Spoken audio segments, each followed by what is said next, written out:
শুল্কমুক্তভাবে গত ১১ নভেম্বর থেকে ভারত থেকে চাল আমদানি শুরু করে হিলি স্থলবন্দরের আমদানিকারকরা। প্রথম দিকে ২০ থেকে ২৫ ট্রাক চাল আমদানি হলেও এখন তা বেড়ে দাঁড়িয়েছে ৫০ থেকে ৮০ ট্রাকে। আমদানি বাড়ায় স্থানীয় বাজারে কমতে শুরু করেছে চালের দাম। চালের দাম কমায় খুশি পাইকারি ব্যবসায়ীরা। চাউলের দামটা শুনলাম যে কমেছে হিলি বন্দরে, এই চাউলগুলো নেওয়ার জন্য আসছি। এখানে আমাদের চালের দাম ২ টাকা ২.৫ টাকা এরকম করে কমেছে।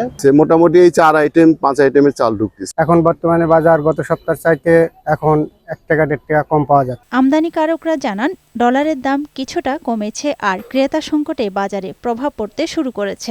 স্থল বন্দর দিয়ে চালের যে আমদানিটা একদম স্বাভাবিক ছিল এবং প্রচুর আমদানি হয়েছে। মাঝখানে ডলারের দাম বৃদ্ধি হওয়ার কারণে ডিসেম্বরে একটু আমদানি কম হয়েছে। এখন বর্তমানে আবার ডলারের দাম একটু কমে যাওয়ার কারণে দাম কিন্তু স্বাভাবিক অবস্থায় ফিরে আসছে এবং আমদানি অব্যাহত হয়েছে।